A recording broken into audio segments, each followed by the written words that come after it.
신앙생활 하는데 많이 도움이 되는 부분들이 여러 가지가 있을 텐데 그 중에 무엇이 있다라고 생각하십니까? 신앙생활 하는데 어떤 부분이 나에게 도움이 될까?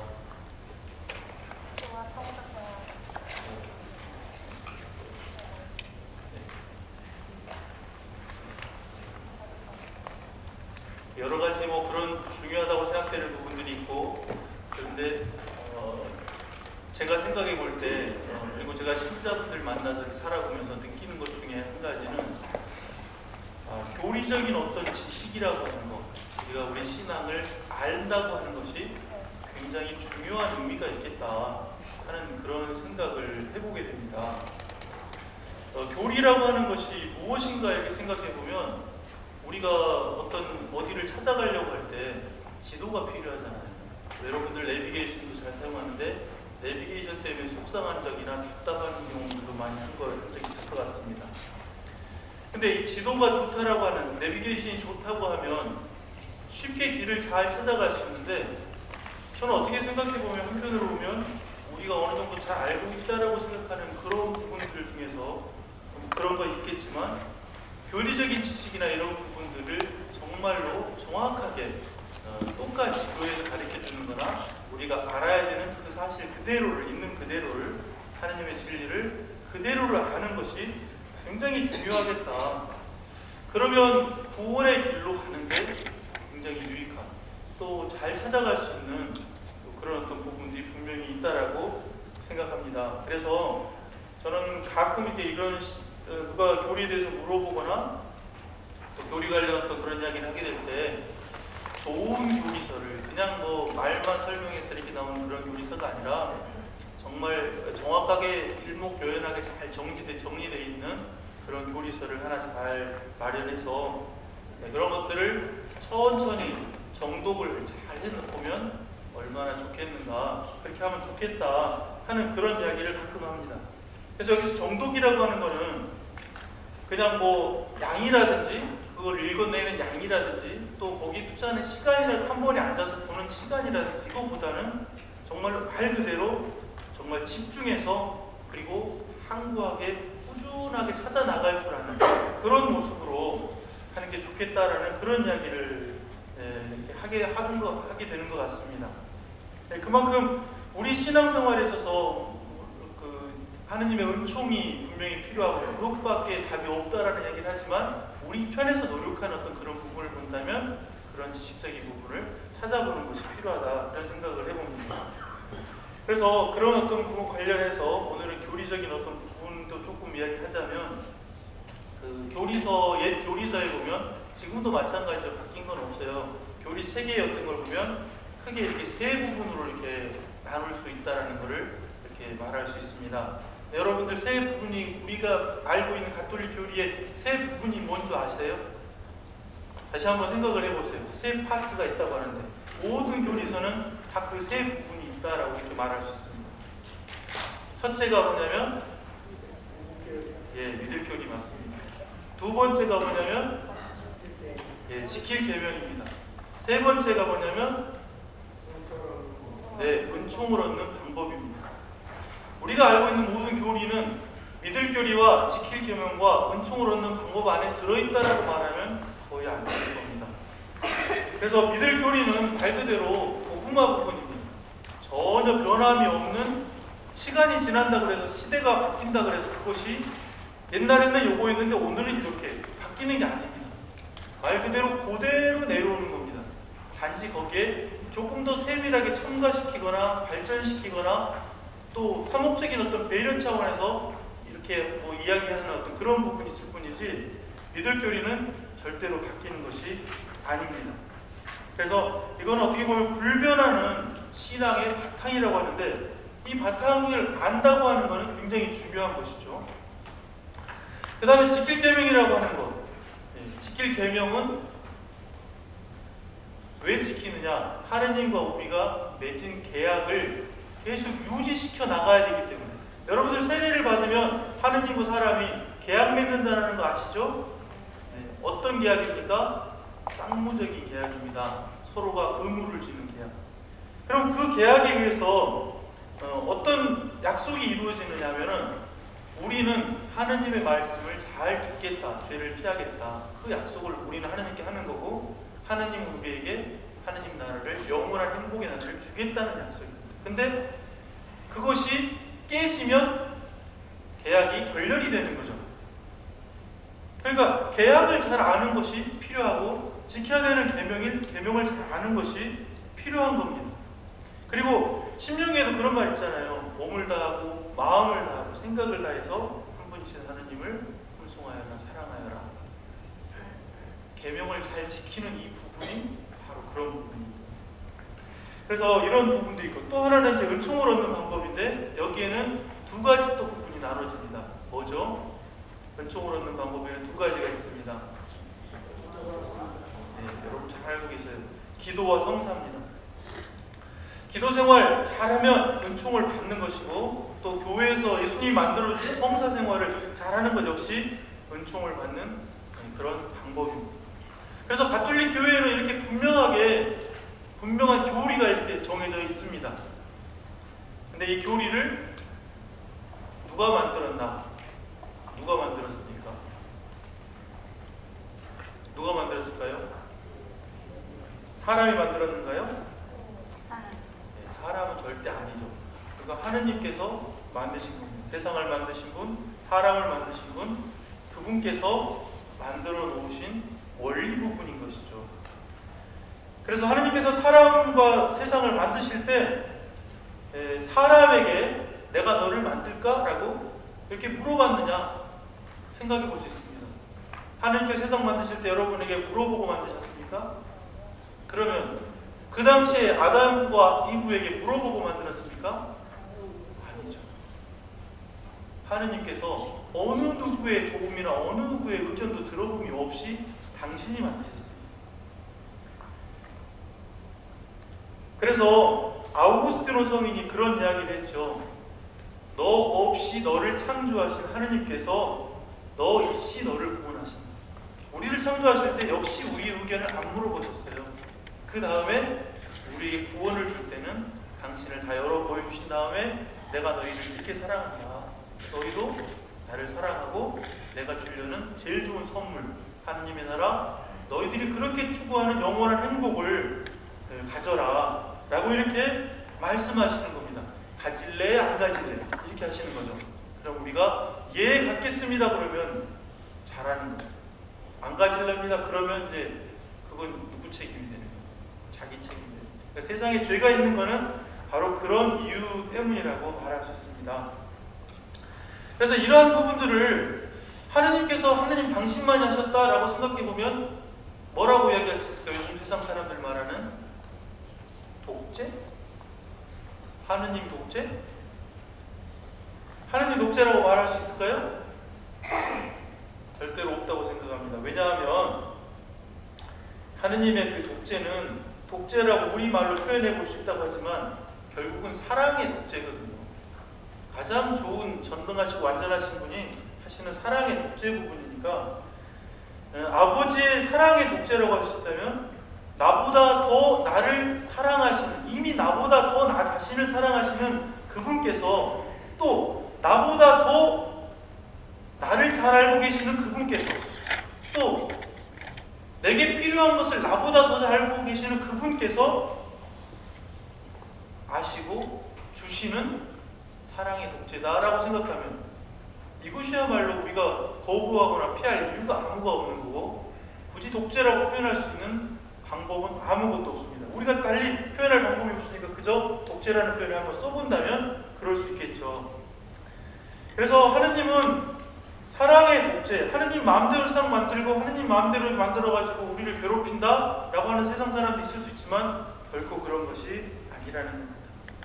우리 조카가 옛날에 5살, 6살 조그만 꼬마였을 때, 지금 뭐 다 장가가가지고 자기들 애들이 있는데 5살, 6살 꼬마 때 아마 칼이 신기한 것 같습니다. 칼.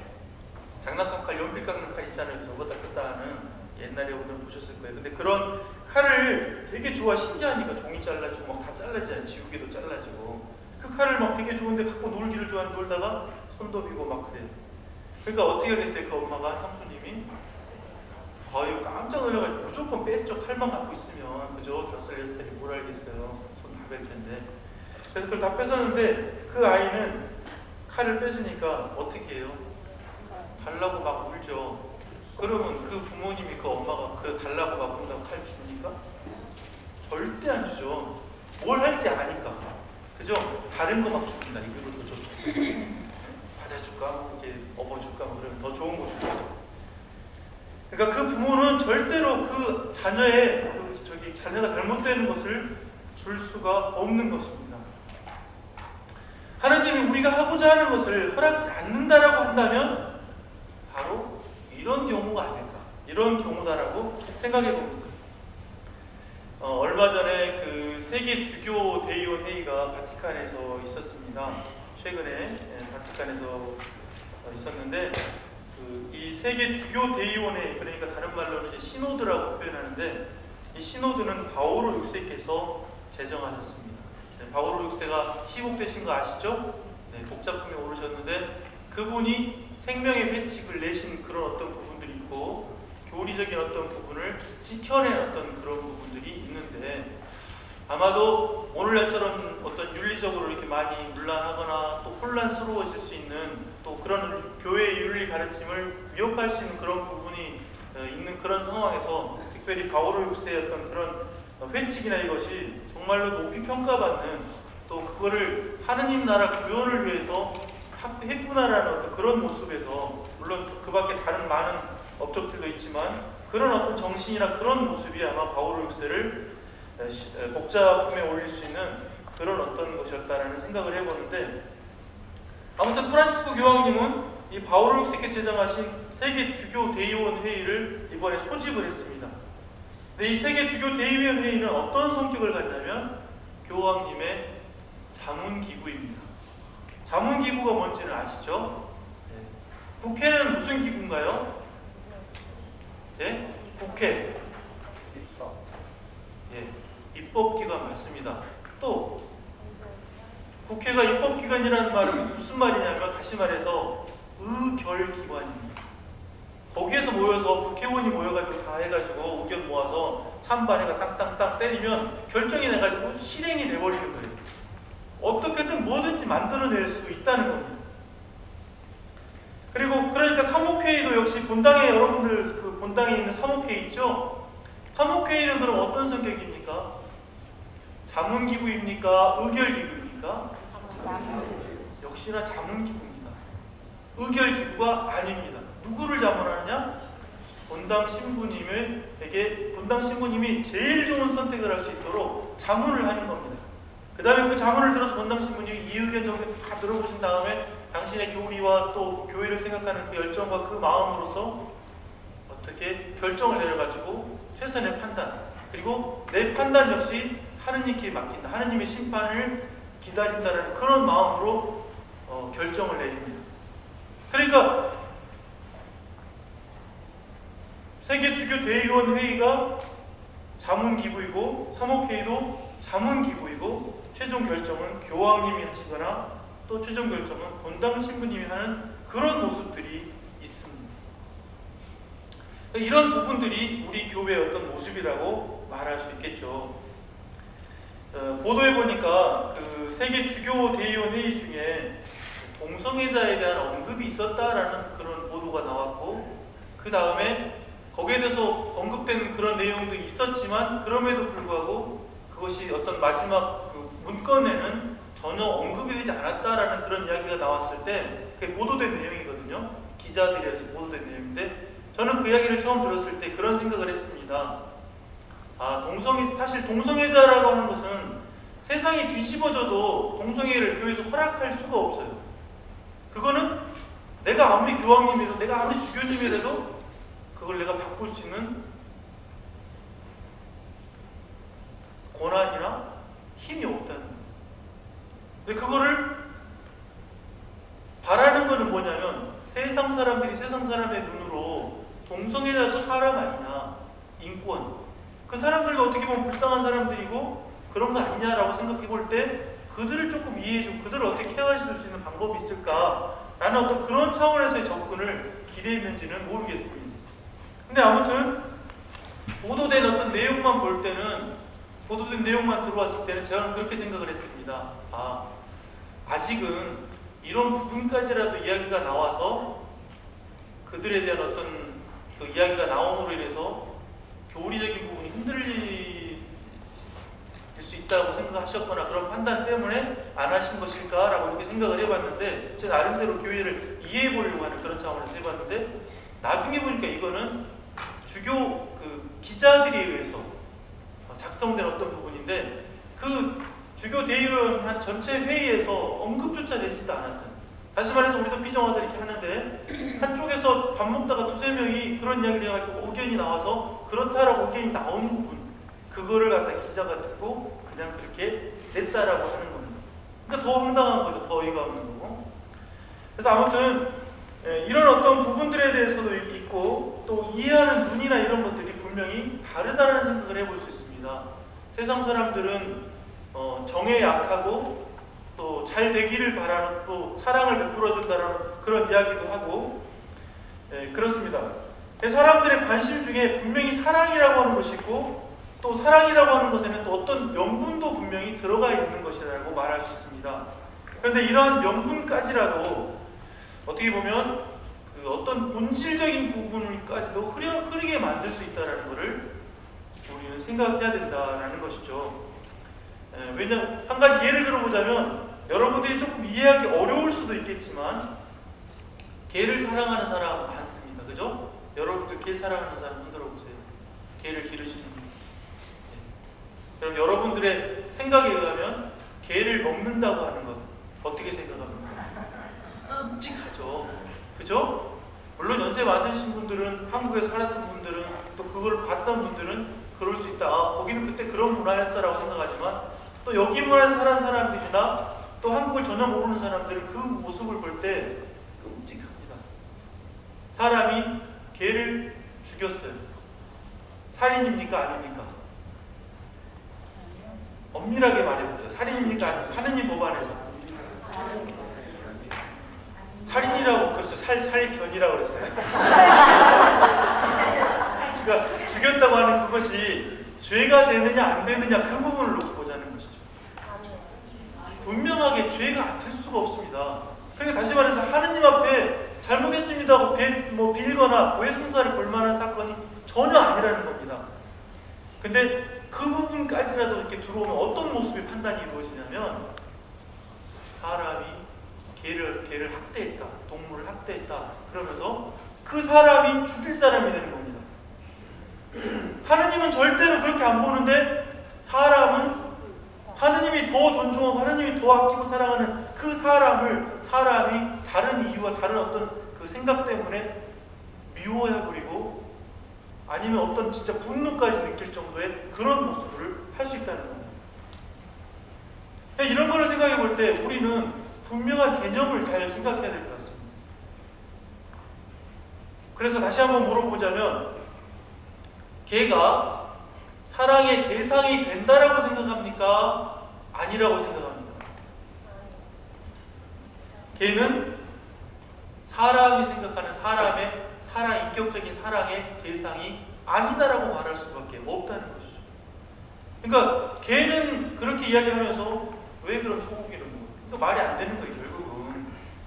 이거는 그러니까 여러분들이 잘 보시라고 제가 말씀을 드리는 겁니다. 생각해 보시라고. 그만큼 우리가 감정적이거나 우리의 문화와 우리의 어떤 익숙해져 있는 어떤 환경 때문에 조금이라도 그릇된 모습으로 갈 수 있는 가능성이 있다라는 것을 하나님 말하는 겁니다. 그러니까 분명히 본질이 흐려진 어떤 그런 현상들을 우리가 볼 수 있는 것이고, 돈적인 걸로만 생각해 보더라도 그래요. 개를 키우면 가서 미장원도 가야 되고, 무슨 사료도 맛있는 거 이렇게 저렇게 많이 들어갈 겁니다. 우리 자녀 키우듯이. 근데 참 불쌍하게도 아프리카의 어떤 진짜 가난한 나라는 1달러면 한 사람이 얼마 동안 살 수 있는지 아세요? 1달러, 한국 돈으로 하면 1,000원밖에 안 됩니다. 1달러로 한 달을 삽니다. 한 달. 그러니까 오래전에 그런 이야기 들었는데 지금도 아마 그런 나라 있을 것 같다는 생각이 듭니다. 근데 그 1달러가 그렇게 중요한데 우리는 걔한테 50불, 100불도 드릴 수 있습니다. 얼마든지. 그러면 100명을 한 달 동안 굶어 죽을 위험에서 구할 수 있는 그런 돈을 갖다 거기다 쓰고 있습니다. 그러니까 참 이거 뭐 세상이 다르고 환경이 다르게 그런 거 있지만 아무튼 아이러니한 그런 모습인 것이죠. 동성애자들에 대한 그 사랑의 관심에 대한 이야기를 다시 해보자면, 다시 글로 돌아오보자면 이것 역시 마찬가지로 우리가 그릇되게 생각할 수 있는 그런 어떤 사회적인 환경 안에서 그들도 사람인데 그냥 잘 살게 해주지 라는 그런 어떤 모습으로, 물론 주님께서는 분명히 그렇게 보고 있을 줄로 생각합니다. 불쌍한 당신의 자녀들이라고 생각하고 돌아오라. 또 어떻게 돌아올 수 있기를 간절히 바라시는 아버지, 한 번도 그 영혼을 포기한 적이 없는 그런 아버지의 모습, 그런 아버지의 마음일 거라고 저도 생각합니다. 그래서 저도 역시 그렇게 표현할 수 있습니다. 교회는 결코 동성애자들을 너희는 지옥 간다, 끝났다라고 이렇게 포기하지 않고 그들을 위해서 기도해주고 기다려주고 하는 그런 모습으로 본다라고 저는 생각합니다. 여러분들 성경에서 분명히 들은 이야기죠. 꺾여진 갈대도 꺾어버리지 않는 하느님에 대한 이야기, 그죠?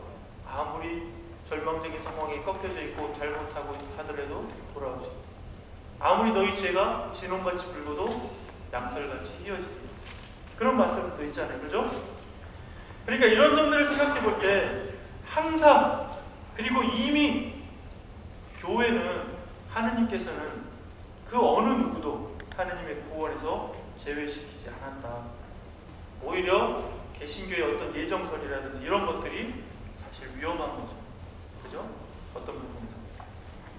그러니까 사람의 생각과 하느님의 생각이 이렇게 다른 부분이 있다라는 겁니다.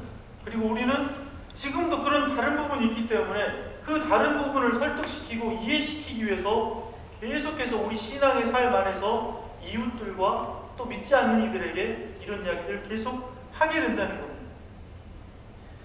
네, 이것을 하느님 생각과 사람이 다른 어떤 그런 부분이 있다면 이것을 바로잡아서 하느님과 일치하게 하기 위해서 바로 예수님께서 하신 일이 교회를 세우신 일이고 또 당신의 제자를 뽑으신 일이다 라고 말할 수 있겠죠. 그리고 예수님이 분명히 말씀하셨죠. 그 교회는 절대로 무너지지 않는다.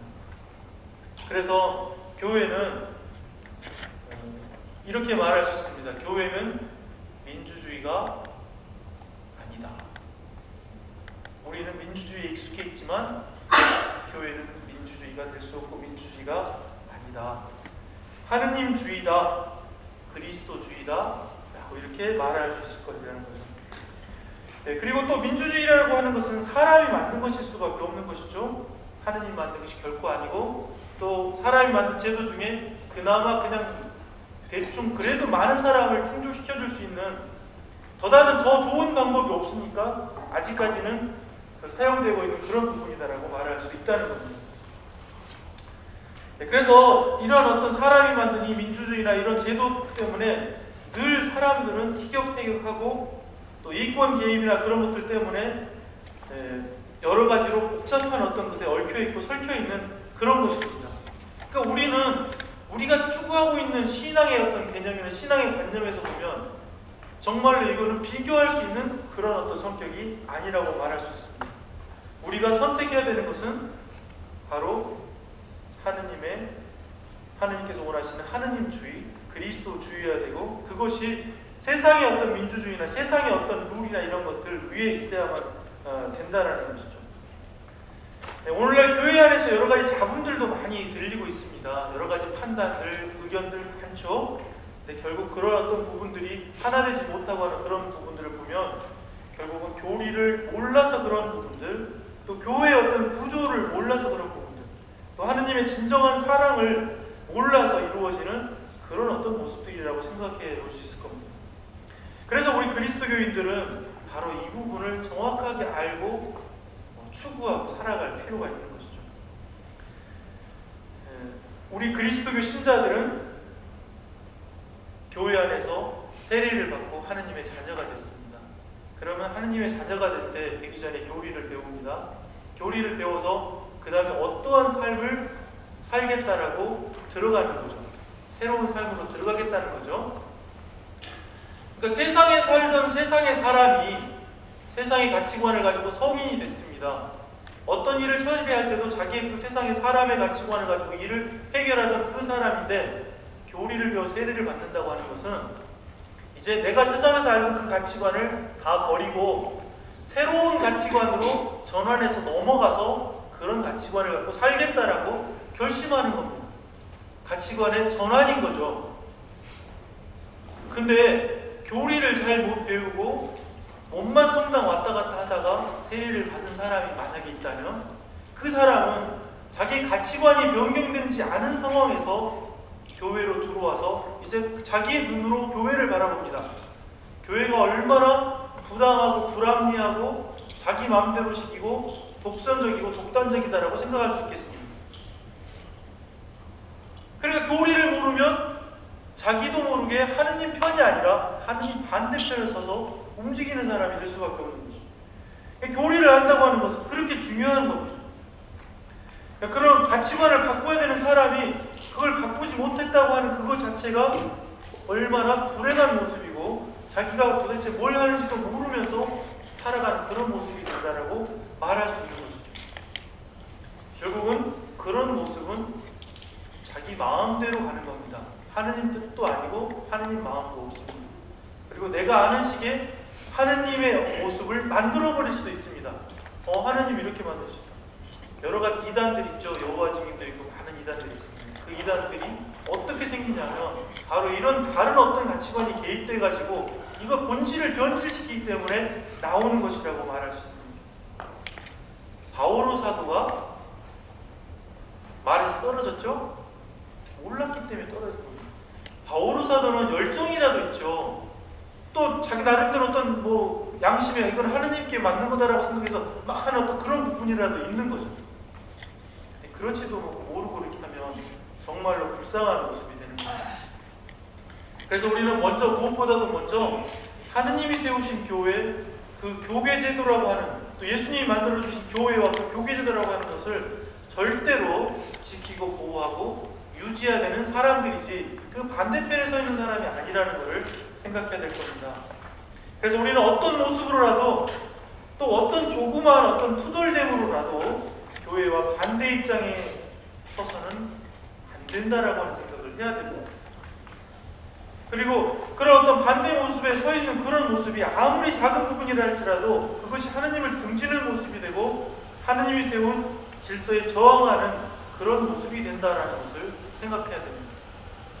우리가 쉽게 이 정도는 괜찮다, 이 정도는 됐다라고 생각하는 그런 부분이 있을지 모르는데 그런 부분까지라도 우리가 하지 말아야 되는 부분이 있다는 것을 잊어서는 안 될 겁니다. 탤런트 중에 김혜자 씨인가요?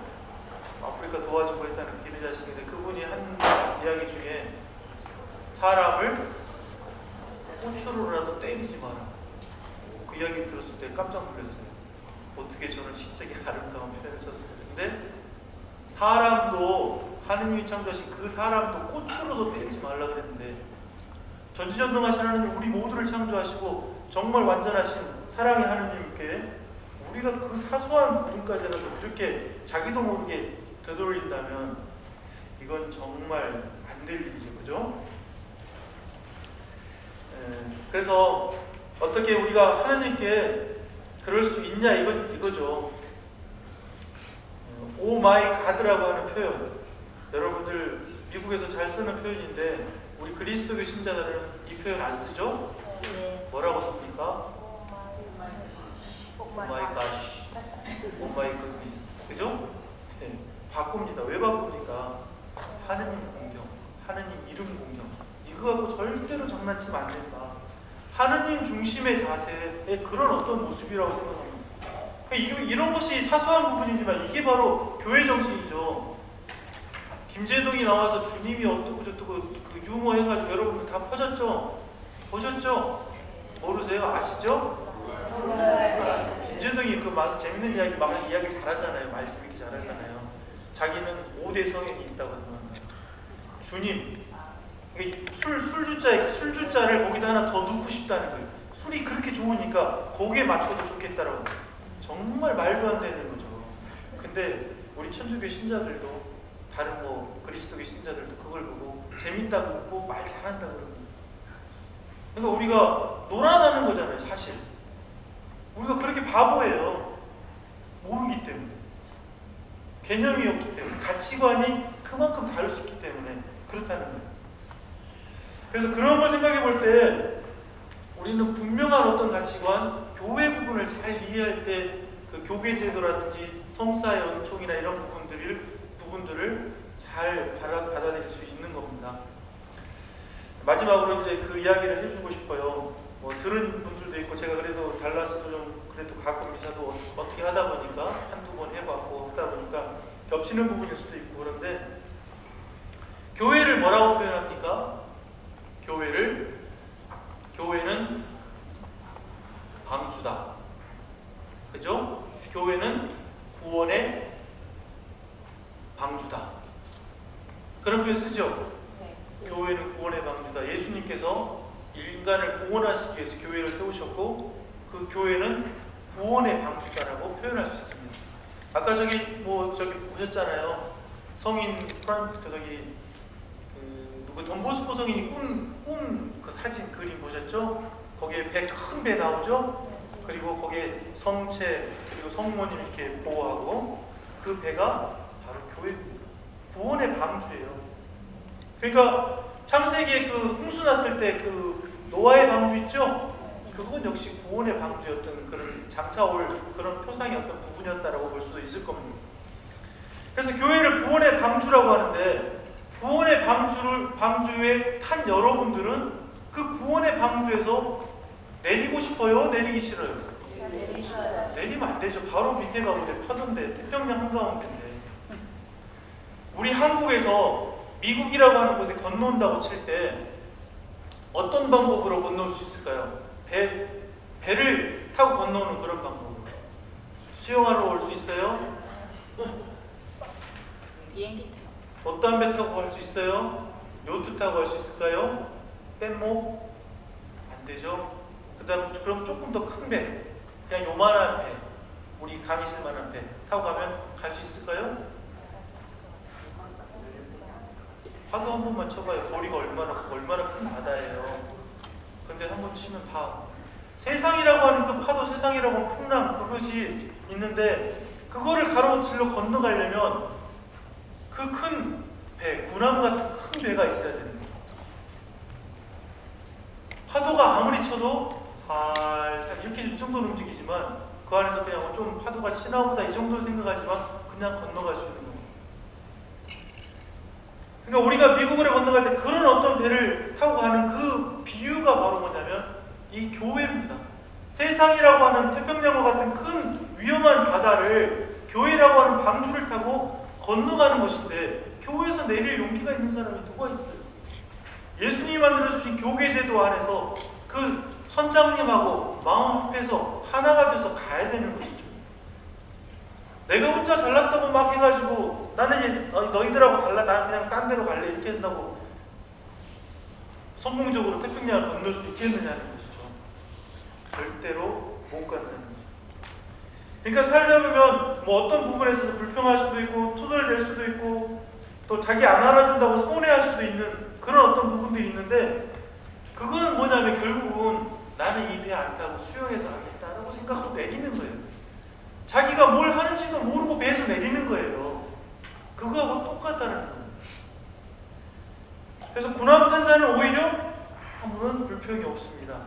선장인 그리스도 믿고 그리스도를 돕는 일꾼들을 신뢰하고 또 도와주면서 그 길만이 하느님과 일체에서 구원받는 살 길이라고 생각하고 그냥 간다는 겁니다. 그러니까 교회 제도라고 하는 것은 그냥 뚝딱 생겨난 게 아니라, 사람이 만든 것도 아니라, 하느님께서, 예수님 하느님이잖아요. 예수님께서 세상에 오셔가지고 만들어준 겁니다. 우리를 위해서. 우리 계속 기울어지고 계속 잘못하는 우리를 위해서 만들어준 겁니다. 그러니까 우리는 그것도 모르고 딴 생각을 자꾸 하는 거죠. 우리 교회가 조금 더 멋있었으면 좋겠다.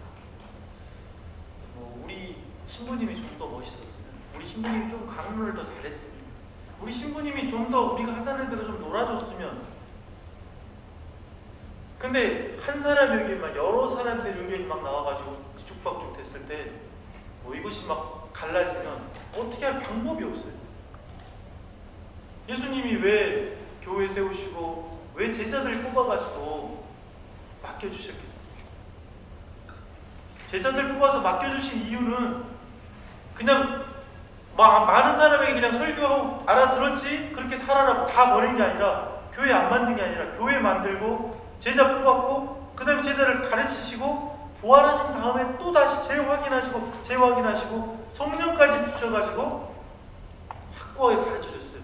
그 제자들이 자기 생각 안 하고 교회를 위해서 자기 생명 바치는, 스승님 예수님 따라서 자기 생명 바치는 그 모습으로 지켜온 교회가 된 겁니다. 그리고 오늘날까지 우리 힘은 하나도 안 들어간 우리 조상님들과 하나님의 은총과 그 안에서 이루어진 교회입니다.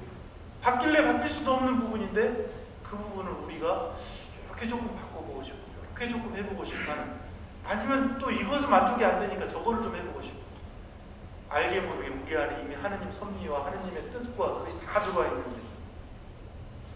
그래서 우리가 교리를 잘 안다고 하는 것과 교계 제도를 안다고 하는 것과 신앙을 안다고 하는 것은 별개 부분이 아니라 딱 떨어지는 하나입니다.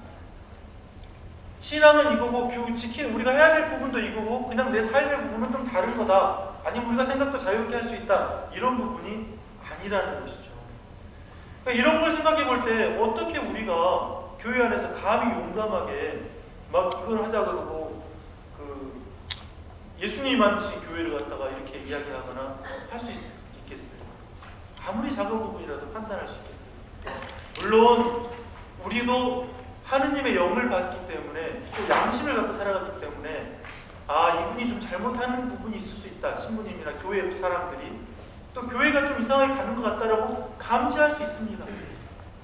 식별할 수는 있죠. 근데 그럼에도 불구하고 우리에게 다른 어떤 권한을 또 줘서 교회 위에다 올려준 것이 없다는 겁니다. 그것 때문에 우리는 교회 앞에 쉽게 아무거나 막 하지 않습니다. 그리고 그거 변질되지 않도록 못 박아놓은 부분이 있기 때문에 우리 교회는 못 바꾸는 부분이 차라리 많습니다. 미사 때 신부님이 하는 기도가 다 똑같습니다. 경문이 다 똑같아요. 왜 그러냐면 한자도 못 바꾸기 때문에. 간혹 조금씩 바꾸는 부분들은 그냥 그 신부님이 알지만 이 정도 한다 그래서 큰 뭐 교회 반기 아주 큰 뭐 저기가 되는 건 아니다라고 생각하고 그냥 좀 하는데, 그것조차도 조심스러운 부분이 있는 그런 교회의 모습인 것이죠. 그러니까 여러분들이 살아가는 신앙의 모습은 그런 부분이라고 이렇게 생각을 합니다. 그래서 성사 생활이나 교회 제도라고 하는 것은 정말 하느님께서 우리를 사랑하시고 우리를 위해서 만들어주신 제일 좋은 건데, 그거를 안 하겠다고 하는 어떤 그런 부분이나 그거를 쉽게 생각하거나 그거를 좀 다른 모습으로 내 생각으로 아니면 내 가치관으로 판단해보거나 하는 그런 부분이 있을 수 있다면 그거는 하느님 뜻과 맞지 않은 것이다라고 생각할 수밖에 없을 것 같습니다. 그래서 이런 부분만 잘 생각한다면 정말 교회 안에서 잘 일치돼서 정말로 하느님한테 상 받을 좋은 봉사나 좋은 일을 무의미하게 하는 것이 아니라, 내가 아무리 좋은 일하면 뭐해요? 신부님하고 막 안 맞거나 아니면 교회 뜻과 달리 해가지고 뭘 이뤄놨으면 뭐해요? 하느님 앞에 다 헛일이 된다면 할 필요가 없는 일이잖아요.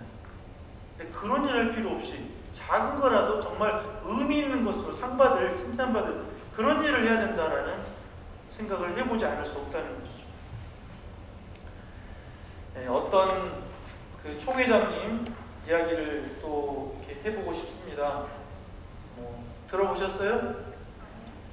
어떤 총회장님이 있었는데 재산이 많았습니다. 재산도 있었습니다. 또 학벌도 있었습니다. 나이도 먹을 만큼 드셨습니다. 옛날 분이지, 돌아가신 분인데 그분이 정말 교회를 사랑하는 그런 어떤 마음이 있으셨나 봐요. 그래서 이제 총회장이고 그런데 뭐 늘 교회를 잘 하고 교회를 생각하는 어떤 그런 마음이 어느 날 미사를 쓰고 국사를 쓰는데, 신부님이 이제 옛날 신부님이니까 이렇게 미사를 하는데 할아버지 두 분이 국사를 쓰는데 저희 라틴어로 응답을 하고 막 하는데 그런 부분에서 이렇게 신부님한테 분심을 줬나 봐요. 신부님이 가가지고 뺨을 때렸어요. 두 대를 때리고 또 아무 일도 없는 시비사를 이랬어요. 상상할 수 없는 일이죠. 옛날에 그런 일도 있었어요. 근데 저는 그 신부님도 이해할 수 있습니다. 왜냐하면 굳이 이해해보자면, 잘했다는 게 아니라 굳이 이해해보자면 아마도 추측을 그렇게 해봅니다. 왜 어떻게 그렇게 하실 수 있었을까 그 당시에. 물론 시대적인 것이 있었을까라고 생각해볼 수도 있지만 아마도 얀세니즘이라고 하는 옛날에 초경건주의라고 하는 그런 부분이 있었고, 근데 그런 부분의 어떤 부분을 이어오다 보니까 우리들도 신학생 때 그런 어떤 이야기들도 들어봤어요. 신학교에서는 구타가 있을 수 없습니다. 똘리당하는, 쫓겨나는 거죠. 근데 제2방에서는 구타가 가능하다. 이거는 예로부터 내려온 이야기다. 그런 이야기 있어요. 뭐 실제로 없었지만. 그리고 성타식이라 그래가지고 이제 착복식 하기 전에 이렇게 매 때리는 부분도 있어요. 이렇게 이제 성직자 들어가니까 이제 때리면 독송죄가 되니까 정신 차리라고 때리고, 선배들은 이제 더 이상 저기 못 벗으면 너도 뭐 신학생, 나도 신학생, 너도 신부, 나도 신부 덤빈다고 생각했는지 이상하게 만들어져가지고 그랬는데, 아무튼 그래서 지금은 이제 거의 안 해. 그런 거 없죠. 옛날에 그냥 웃자고 했던 그런 모습으로 하면서 해왔던 건데, 아무튼 뭐 그런 거 있었어요. 근데 이 신부님이 그렇게 한 부분은 미사 중에 정말 집중해서 하느님께 올리는 제사를 드리고 싶은 그 마음이 간절해서 그랬을 수 있겠다라는 생각을 해보는데, 뭐 그것도 어쨌든 지금 보더라도 뭐 그것이 합당한 부분은 아닐 수 있는 것 같아요. 근데 아무튼 그 할아버지 두 분이 맞고 나와서 복사 이제 제2방으로 들어와가지고 단 할아버지가 나는 이제 다시 복사 안 해. 내가 우리 며느리도 있고 아들도 있고 딸도 있는데 그 앞에서 내가 땀 먹고 성당을 사야 되겠냐고. 그랬더니 그 회장님이 어르신 왜 그러십니까? 참으십시오. 신부님이 그럴 수도 있는 거지. 근데 정말 넓은 마음이고 또 교회를 생각하는 그런 모습. 이런 이야기를 들을 때 여러분들은 어떻게 생각하세요? 저는 여러분 그 신앙에 어떤 부분이 있다라고 생각하면 그 총회장이라고 하는 그분이 정말 교회를 자기가 몸으로 끌어안을 수 있는 그런 사람이구나. 교회가 뭔가 다른 부분이 있구나라고 생각하는 그런 어떤 정신에 대해서 자기도 모르게 배울 수 있다라고 생각합니다. 간접적으로지만. 저도 그런 얘기를 들었을 때 우리 가톨릭 교회가 보통 교회가 아니구나. 역시 진리가 살아있고 진리가 숨쉬는 하느님이 살아계시는 교회구나 라고 하는 생각을 오히려 느낀다는 거죠. 그럼 뭐의 결론이? 그 할아버지는 정말 몸으로 신앙을 증거한 거고, 이까짓 거 뭐 아무것도 아니라는 하느님 앞에 내가 이런 마음이 교계 제도를 정말 잘 바라보거나 하느님의 뜻을 잘 생각하거나 할 수 있는 그런 부분인 것 같습니다. 그래서 여러분한테도 마지막으로 이렇게 들려드리는 것 같습니다. 그래서 교계 제도에 대해서 우리가 이해를 잘하고 또 성사 생활하는 그 부분에 대해서도 소홀하게 생각할 수 있지만, 결국 그것이 예수님께서 세워주신, 하느님이 만들어주신 구원의 가장 표준의 어떤 길이라고 하는 것. 그 부분을 우리가 더 잘 이해하고 더 잘 받아들여서 우리 안에 더 키워내고 살려내서 확실하게 그걸 지켜내는 사람이 돼야지, 진정으로 하느님 편에 서 있는, 또 성령으로 변화된 그런 사람인 것이지, 사소한 어떤 은사 이것이 그거를 무시하고 그거 위에 설 수는 절대 없다라는, 그리고 함께 나가는 부분이다 라고 하는 것들을 이렇게 우리가 생각할 수 있으면 좋겠다는 그런 생각으로 여러분께 이런 이야기를 드렸습니다. 그래서 여러분들도 잘 생각해 보시고 내가 어떻게 정말 마음으로 정말 주님과 함께하고 하느님 편에 서서 살 수 있겠는가 하는 점들을 생각해 보시고, 또 특별히 인간적으로 너무 답답하거나 갑갑하거나 이해할 수 없거나 신앙생활 하는데 성당 안에서 신앙생활 하거나 하는 그런 특별히 교계 제도하고 어떤 마찰이나 불편함이나 이런 걸 겪으시는 분들이 있다면, 이런 부분들의 의미를 잘 생각하셔서 이 부분을, 이 상황에서 하느님께서 나를 이 상황으로 던져주시고 나를 거기서 그것을 소화해내서 겪어내서 이겨내도록 기회를 주신 것이다 이렇게 생각하면서 잘 인내하시고 잘 받아들이고 마음의 동요함 없이 정말 늘 평화로운 마음 모습으로 늘 하느님 그 자리 그곳에 계시니까 그곳을 바라보면서 살아갈 수 있는 그런 신앙을 가지면 좋겠다 하는 그런 생각이